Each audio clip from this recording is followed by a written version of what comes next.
Ethics class one. Exam hall में कुछ चीज़ें हमेशा ध्यान रखो, एक पेस्टल और एक है की। बेसिकली पॉइंट्स दिमाग में नहीं आएंगे तो पॉलिटिकल डायमेंशन सोचो, पॉलिटिक्स के बारे में सोचो, आपको कुछ पॉइंट्स ध्यान में आएंगे। इकोनॉमिक के बारे में सोचो, ठीक है। तो अलग अलग डायमेंशंस हैं, मैं मैक्सिमम आंसर्स में आपको इन्हीं डायमेंशंस पे एग्जांपल्स दूंगा। आपका दिमाग उसी हिसाब से काम करना शुरू कर देगा। उसके बाद आपके सामने कोई भी अननोन क्वेश्चन आएगा तो भी आप 2-3 पन्ने बड़े आराम से भर पाओगे, बढ़िया एग्जाम्पल के साथ में। एग्जाम्पल अपना बना लोगे, ठीक है। तो शुरू करते हैं। 2013 वाला क्वेश्चन है, the good of an individual is contained in the good of all. Individual की भलाई उसी में है जिसमें सबकी भलाई हो। सबकी मतलब समाज की भलाई हो। तो समाज हम लोगों से बनता है, तो लोगों की भलाई किसमें, जिसमें समाज की भलाई हो, ठीक है।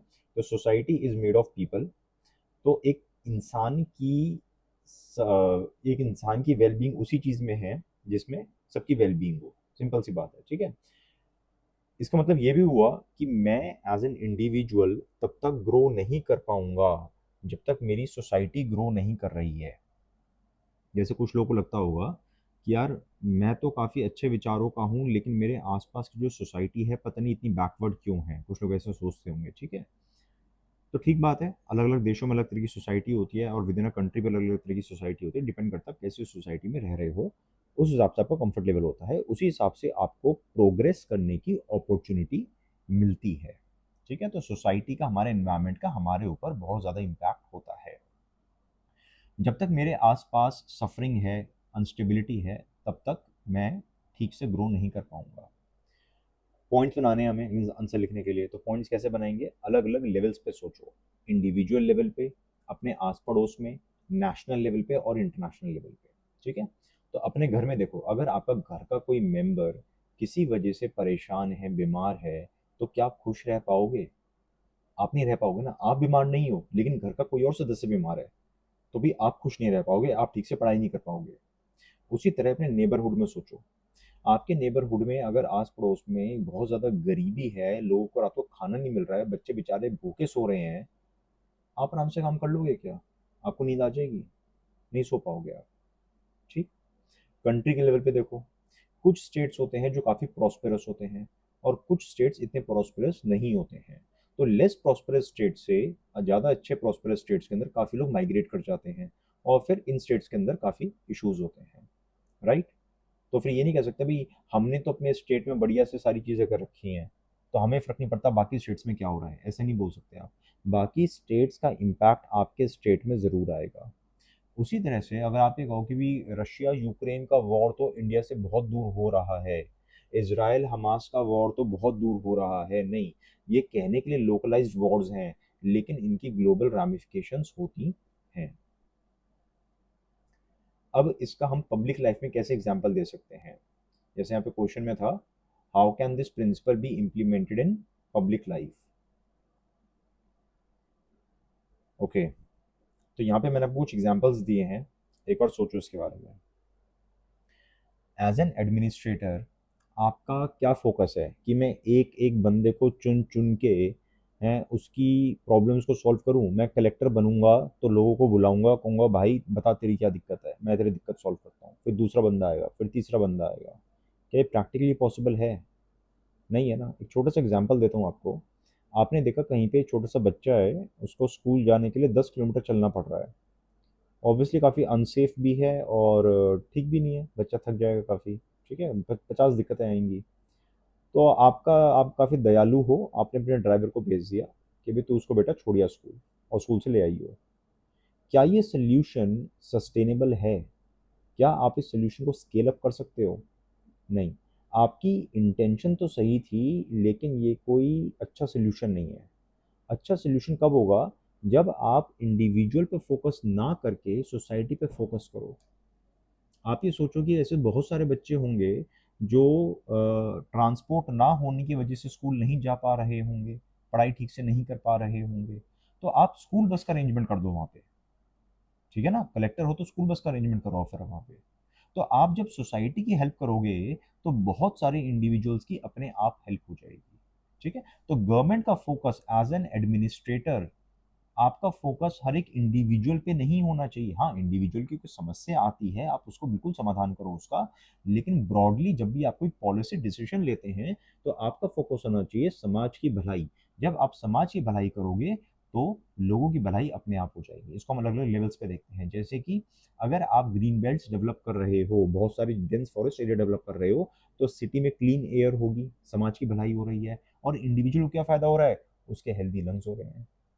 उसी तरह पब्लिक पार्क बना रहे हो, पार्क में लोग सोशलाइज करते हैं, और सबसे ज़्यादा सोशलाइज करते हैं एल्डरली। शाम को जाके पार्क में बैठ जाते हैं, दो लोगों से बात करते हैं। क्यों? क्योंकि बूढ़े लोगों की घर में कोई सुनता ही नहीं है, बेचारे चुपचाप बैठे रहते हैं, जैसे कुछ बोलते हैं बाकी लोग उनको डांट के चुप करा देते हैं, या फिर उनसे बात ही नहीं करते हैं, बिजी रहते हैं हमेशा।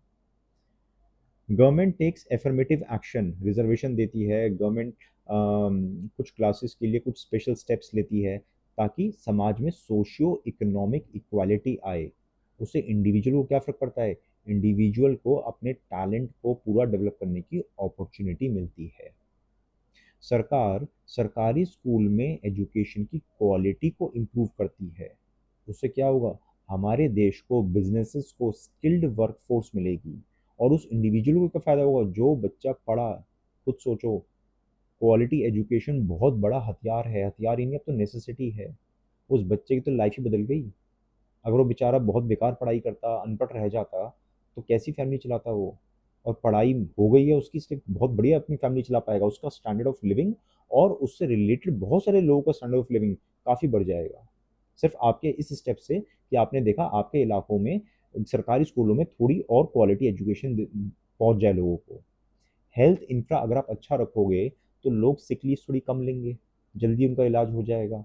ठीक है? उससे क्या होगा? इकोनॉमिक प्रोग्रेस होगी। जब लोग ऑफिस से छुट्टियां कम लेंगे, कम बीमार पड़ेंगे, तो ऑब्वियसली इकोनॉमिक प्रोग्रेस बढ़ेगी, एंड उस इंडिविजुअल का, उसकी फैमिली का टाइम कम स्पेंड होगा मेडिकल एक्सपेंसेस में, पैसे कम स्पेंड होंगे। ठीक है? क्योंकि इंडिया में कई लोग पॉवर्टी में हेल्थ की वजह से चले जाते हैं। हेल्थ किसी की खराब हो गई, तो सारी जमा पूंजी इलाज कराने में लग गई। अगर रूरल रोड्स बनती हैं, तो विलेजेस सिटी से कनेक्ट हो जाते हैं, और इंडिविजुअल लेवल पे लोगों को नए अवसर मिलते हैं नौकरी करने के, कुछ काम धंधा करने के। अगर सरकार लॉ एंड ऑर्डर पे पूरा फोकस करती है, तो सोसाइटी में क्राइम रेट कम होते हैं, एंड माँ बाप को बहुत सेफ फील होता है कि हमारे बच्चे सुरक्षित घर आ जाएंगे। अगर सरकार मेट्रो नेटवर्क डेवलप करती है सिटी के अंदर, तो सिटी को क्या मिला? सोसाइटी को एक स्ट्रॉन्ग पब्लिक ट्रांसपोर्ट, और इंडिविजुअल को अफोर्डेबल जर्नी करने का एक तरीका मिल गया। ठीक है? तो आप क्या करो, इंडिविजुअल की भलाई अगर करना चाहते हो, तो आप सोसाइटी की भलाई करो। ठीक है? सोसाइटी की भलाई करोगे, तो इंडिविजुअल की भलाई अपने आप हो जाएगी।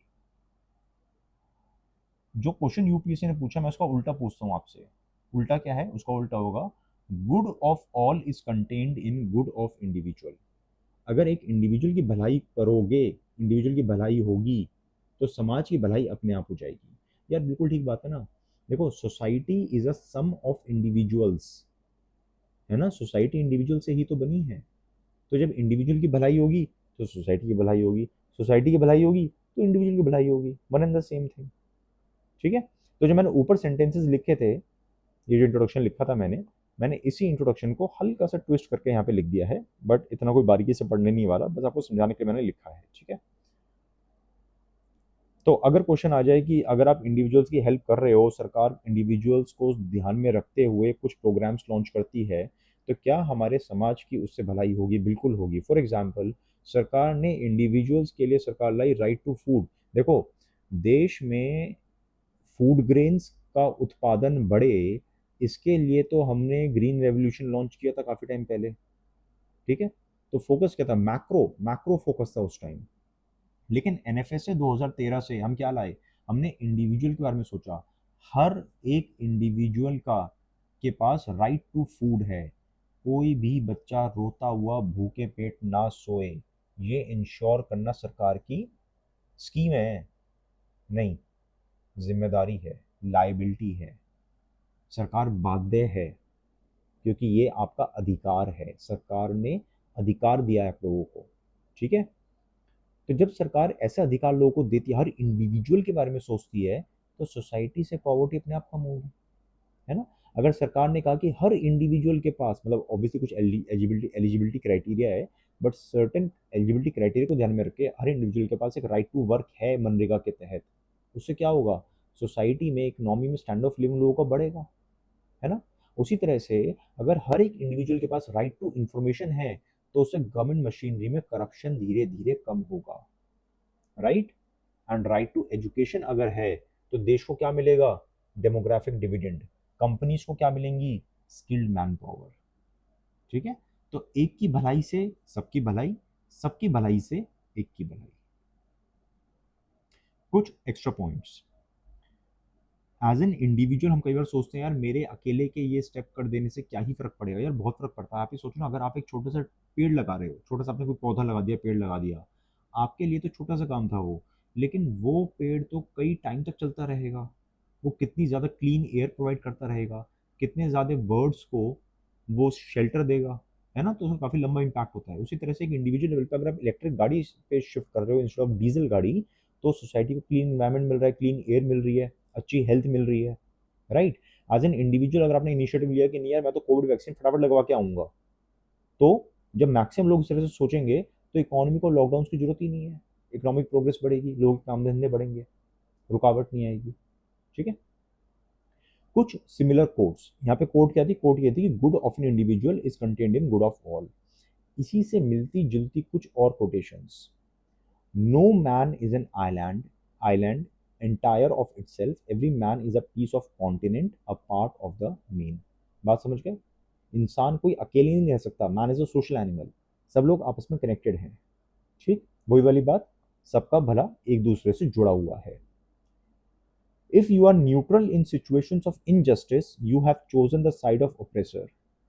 कोई किसी को बहुत ज़्यादा परेशान कर रहा है, ये बंदा इस बंदे को बहुत ज़्यादा मार रहा है, पीट रहा है, इनजस्टिस हो रहा है इस बंदे के साथ, आप चुपचाप बैठे हो, आप कोई ना कोई रीज़न दे रहे हो कि नहीं यार मैं, हाँ सहानुभूति तो है लेकिन अब क्या ही करें, चुप बैठे हो। यानी कि एक तरह से बाय डिफॉल्ट इस बंदे की साइड ले रहे हो ना, क्योंकि ये तो यही चाहता है कि कोई और बीच में ना आए, मैं इस बंदे को दबा दूं, और ये बंदा हेल्प के लिए पुकार रहा है। तो चुप रहना न्यूट्रल होना नहीं होता है। अगर आप चुप बैठे हो, न्यूट्रल होने की कोशिश कर रहे हो, तो इट मीन्स आप एक्चुअली अन्याय को बढ़ावा दे रहे हो। मार्टिन लूथर किंग जूनियर ने कहा था, injustice anywhere is a threat to justice everywhere. आज कहीं पे कुछ अन्याय हो रहा है, आप मौज मस्ती में बिजी हो, 2 मिनट के लिए व्हाट्सएप पढ़ लिया, फॉरवर्ड कर दिया, बस बहुत है, कोई फर्क नहीं पड़ रहा आपको। तो ये जो छोटा सा बच्चा है जिसके ऊपर इतनी सारी चीज़ बीत रही है, कल कोई बड़ा होगा, इसके दिमाग में क्या चल रहा होगा, ये कहेगा यार हम लोग इतना लुट पिट रहे थे, हमारे साथ अन्याय हो रहा था और दुनिया को मतलब ही नहीं है। तो जब ये किसी को मारेगा बड़ा होके, तो कोई उसको बोलेगा यार तुझे, यार तू इनोसेंट लोगों को मार रहा है यार, मतलब क्या चल रहा है ये। तो वो भी ये बोलेगा ना यार ठीक है, जब मैं मर रहा था तो किसी को परवाह नहीं थी, मेरे रिलेटिव्स मरे, मेरी माँ मरी है, किसी को परवाह ही नहीं हुआ है। ठीक है, तो why should I care for the people. तो that is how, that is the essence of this. Injustice anywhere is a threat to justice everywhere. आपको लग रहा है आपने किसी का कुछ नहीं बिगाड़ा, लेकिन आप चुप हो। अगर आप चुप हो तो आप ओप्रेसर्स को प्रमोट कर रहे हो। तो आपको जो लग रहा है आप ठीक कर रहे हो, कल को ये दूर का इनजस्टिस आपके पास आके आपको परेशान करेगा।